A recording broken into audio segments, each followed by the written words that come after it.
I found out my wife cheated with at least 10 men before we got married 20 years ago, and even though everyone says I shouldn't leave her, I'm ending it anyway. My wife, 44F, and I, 43M, have been married for 20 years. We started dating in high school when I was a junior and she was a senior. After she graduated, we spent 2 years in a long-distance relationship while she was in college and I finished high school and spent a year at community college.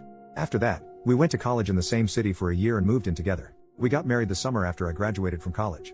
Our marriage has been pretty great overall, but I recently initiated a divorce after discovering that she had been sleeping with multiple other men during the 2 years we were long distance.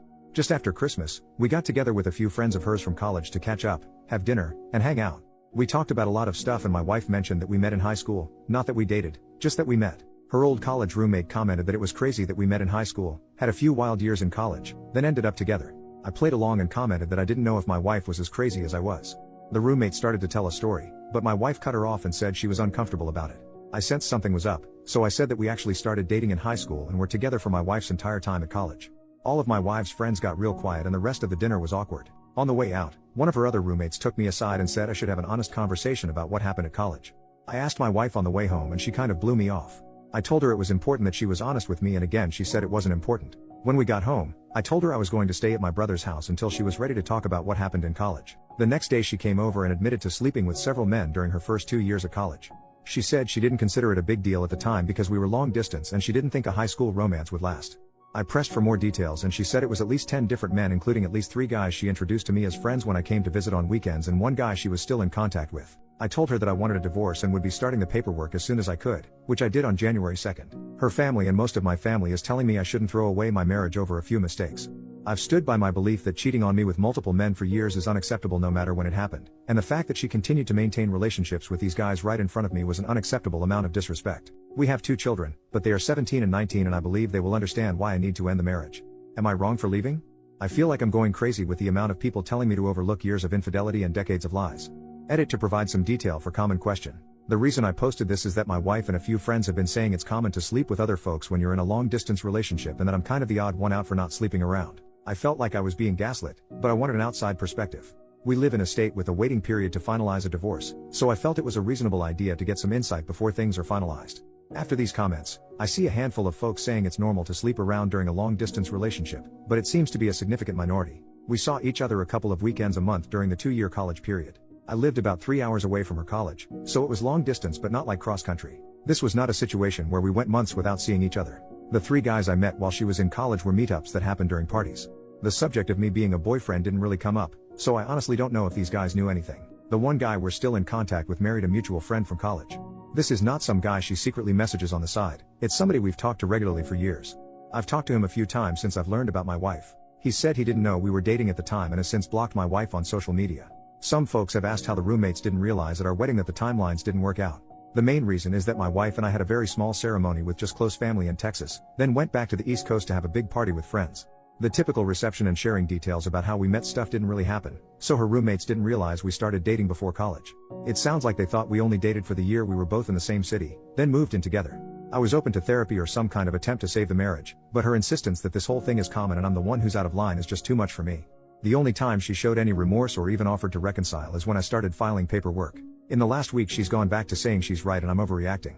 This is also why I feel like I'm being gaslit. It seems obvious that this is a major issue, but I've got my wife and others telling me it's normal and I'm overreacting. I'm not getting a paternity test unless my kids want to get one. I don't have any doubts that they are biologically mine, and no test will make them not my kids. I love them more than anything in the world and my wife's infidelity won't change that even if one or both of them is not biologically mine. They've been my kids for 19 years and they will be my kids until I stop breathing. Final edit. Hey all, I've been reading a bunch of the responses, but things are getting crazy and increasingly unhinged, so I probably won't be checking in more. Here are a few more answers to common questions I've seen. We were definitely exclusively dating at the time. First, dating culture was a lot different 20-ish years ago and exclusive was kind of the default for most people. Second, we had a long and difficult discussion before she left for college about continuing the relationship long distance. She specifically wanted to stay together and even joked about her dad coming after me if I started sleeping around with girls at my school. Finally, at my senior prom, she was not able to attend and was very upset when I proposed going with a platonic female friend of mine. As a result, I ended up skipping my prom and hanging out with her instead. While we never said the word exclusive, I think the above reasons, combined with the general relationship before she left, are enough to assume exclusivity. Based on some comments here, I followed up with a friend that said I should have an honest conversation. She told me that 10 guys would be on the low end and that her biggest concern was that there was apparently at least one pregnancy scare that I didn't know about. I honestly don't think that really changes much. It's less about the number for me and more about the fact that she seems incapable of recognizing why this was wrong or why I feel betrayed. Thank you all for the helpful responses, even those that disagree with me. I will still be open to therapy if she's willing, but I honestly feel like it would be more about us being successful co-parents and finding closure than saving our marriage. Update, 1 month later. First, let's talk about the things I learned about the situation in college.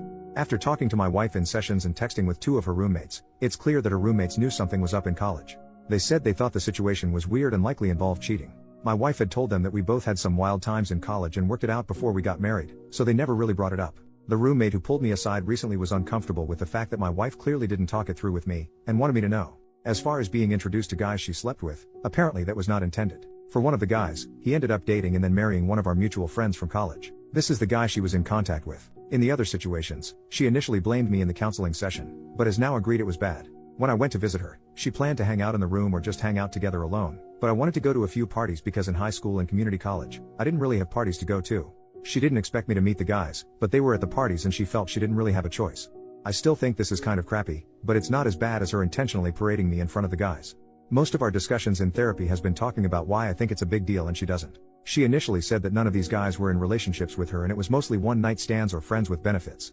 Since she didn't view them as romantic relationships, she didn't see the big deal, her words not mine. My opinion is that we never said that was okay and she actively prevented me from doing the same. After digging into this across 2 sessions, and my wife talking to some friends, she now agrees that it was a breach of our trust and relationship. This is the shared understanding that has helped us talk about this situation more honestly and helped us get from arguing to talking, which is why I'm optimistic about co-parenting.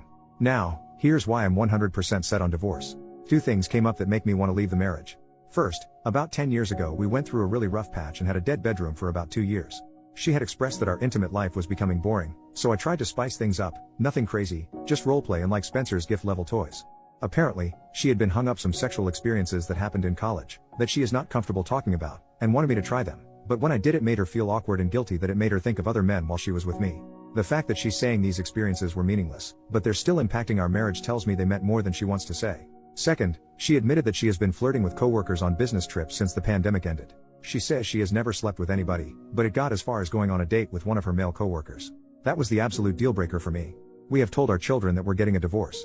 We told them it was due to some bad decisions that we made in college that we're having trouble moving past. My 19-year-old, who is in college, asked me if I cheated on my wife while she was away at college. My wife got a little shaken up, but admitted to the kids that she's the one who cheated. We have agreed to not share any additional details with the kids. I reinforced that both us will be there for the kids and that we are in therapy to help make sure we handle this in the best way for the family. I also told the kids that if they wanted to talk to either of us or a therapist about it, that I would fully support it. We've started talking to a mediator about how to proceed with the divorce, and unless things change, we should be able to have an amicable divorce. We're both financially stable on our own, we have no major debts, and our kids are older, so custody isn't a major issue.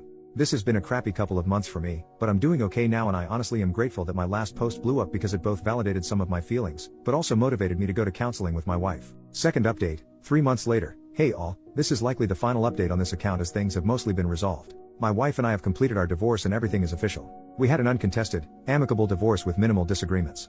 Our lawyers worked together to create the plan through mediation and a judge signed off on it a few weeks ago.